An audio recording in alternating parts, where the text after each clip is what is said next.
ગઈકાલે કમલમમાં કાર્યકર્તાઓને આ બદલાવ સમજાવવાની જરૂર શા માટે પડી? પણ મિત્રો સવાલ એ છે કે શા માટે 18 વર્ષ પછી અચાનક નામ બદલવાની જરૂર પડી ભાઈ?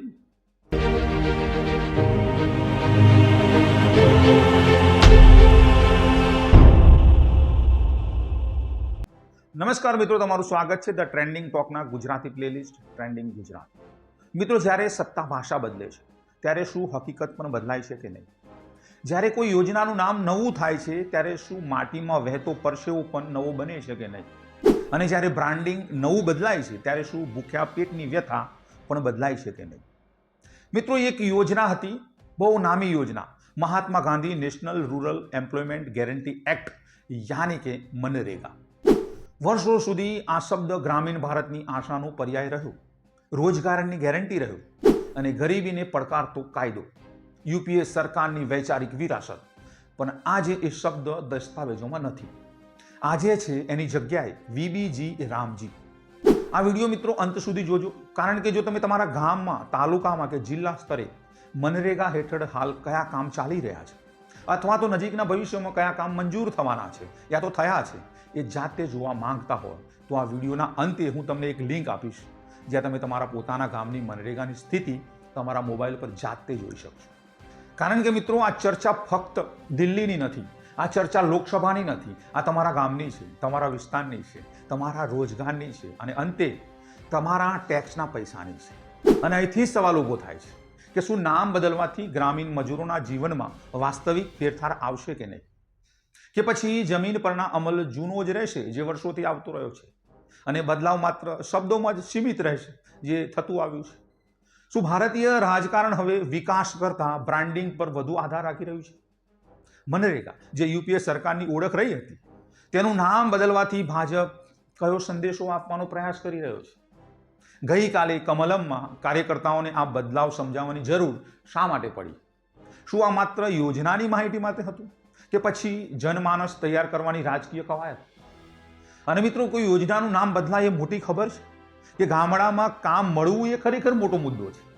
તો આવો આજે આ બધા સવાલોના જવાબ શોધીએ અને પ્રયાસ કરીએ જાણવાનું કે એકચ્યુઅલી શું થઈ રહ્યું છે. મિત્રો, મનરેગા, જે 2005થી ગ્રામીણ ભારતનું આધારસ્તંભ રહ્યું છે, તેનું નામ હવે વીબીજી રામજી કરવામાં આવ્યું છે. પહેલી નજરે આ માત્ર નામનો ફેરફાર લાગે આપણને, પણ જો તમે રાજકારણની ભાષા સમજતા હો યા રાજકારણમાં થોડો ઘણો રસ રાખતા હોય તો આ કોઈ સામાન્ય નિર્ણય નથી. મનરેગા શબ્દમાં શું હતું? મહાત્મા ગાંધીનું નામ હતું, કોંગ્રેસની વૈચારિક ઓળખ હતી, નરેગા એટલે યુપીએનો બ્રાન્ડ, રોજગારની ગેરંટી એટલે કે સામાજિક કલ્યાણનો વિચાર. અને દરેક વખત જ્યારે કોઈ પણ મનરેગા બોલે એટલે ત્યારે કોંગ્રેસનું શ્રેય આપણને યાદ આવે. અને આ માત્ર યોજના નહોતી, આ એક જીવતું રાજકીય બ્રાન્ડ હતું કોંગ્રેસ માટે, અને ભાજપ આ બ્રાન્ડને જીવતી રાખવા તૈયાર નહોતી. હવે નવું નામ જુઓ, વિકસિત ભારત ગેરંટી ફોર રોજગાર એન્ડ આજીવિકા મિશન, વીબીજી રામજી. અહીં ગાંધીનું નામ ક્યાં છે? તો ક્યાંય નથી. તેની જગ્યાએ આવ્યું છે વિકસિત ભારત. અને આ સાંકેતિક છે મિત્રો, આ જાણી જોઈને કરાવેલું છે. ગાંધી એટલે સરળતા, સત્યાગ્રહ, ગ્રામીણતા. વિકસિત ભારત એટલે આધુનિકતા, વિકાસ અને મહત્વાકાંક્ષા. મિત્રો, સંદેશ ક્લિયર છે. હવે અમે ફક્ત ગાંધીવાદી ભારત નથી, અમે વિકસિત ભારત છીએ, ડેવલપિંગ ઇન્ડિયા. આ છે નેરેટિવ શિફ્ટ, કલ્યાણથી વિકાસ તરફ, હકથી સુશાસન તરફ અને ગાંધીથી મોદી તરફ. પણ મિત્રો, સવાલ એ છે કે શા માટે 18 વર્ષ પછી અચાનક નામ બદલવાની જરૂર પડી ભાઈ? યોજનામાં સુધારા જરૂરી હતા, એ વાત કોઈ નકારતું નથી. ડિજિટલ મોનિટરિંગ, સિઝનલ આયોજન, કામની રચનામાં ફેરફાર. પણ મિત્રો, આ બધું જ મનરેગા નામ જાળવીને પણ શક્ય હતું. તો પછી નામ બદલવાની જરૂર શા માટે પડી? જવાબ એક જ છે, રાજકારણ.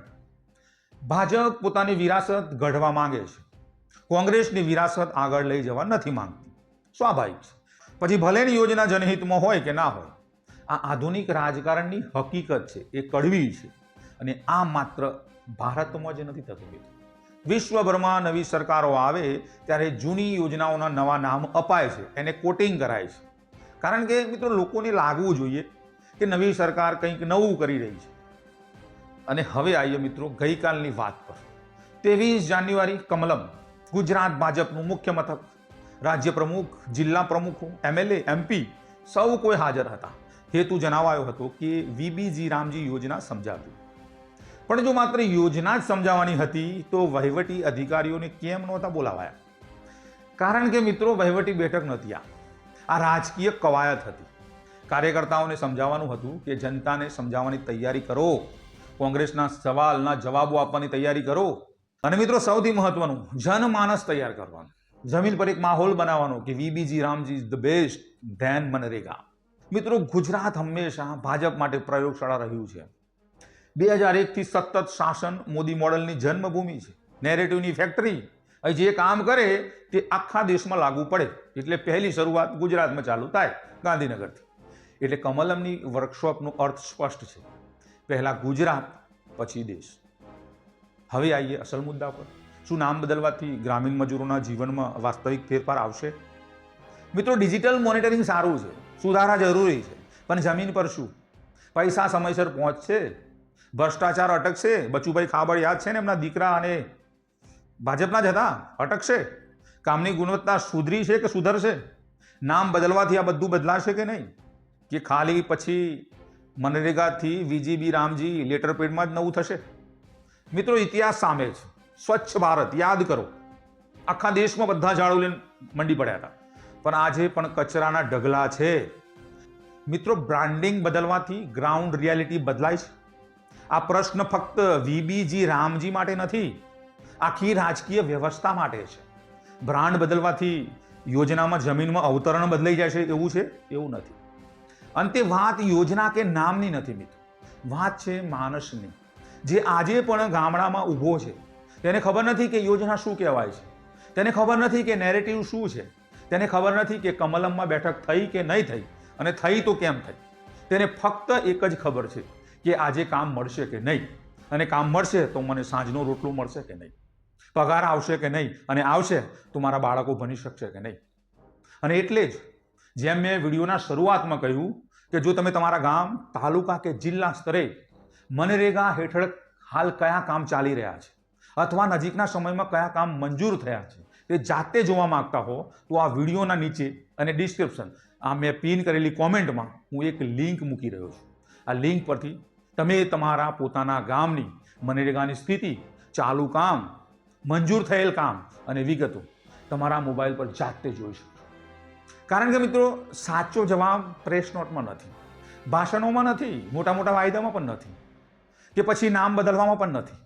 સાચો જવાબ છે તમારા ગામમાં, તમારા વિસ્તારમાં, તમારા તાલુકામાં.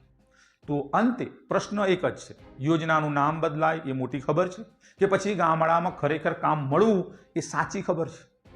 કારણ કે મિત્રો લોકશાહીમાં સત્તા બદલાય છે પણ જવાબદારી નહીં. જવાબદારી એની એ જ રહે છે. મિત્રો અમારો નાનકડો પ્રયાસ હતો કમલમમાં બોલાયેલી મીટિંગ યા યોજાયેલા વર્કશોપ વિશે, અને હા, મનરેગા અને વીજીબી રામજીનું નામકરણ બદલાયું એના વિશે.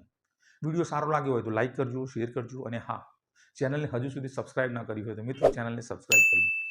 મળીએ મિત્રો આગલા વિડીયોમાં નવી વાતો સાથે, નવી ઉર્જા સાથે. ત્યાં સુધી તમે સેફ રહો, સલામત રહો. જય હિન્દ, જય ભારત, જય ગરવી ગુજરાત.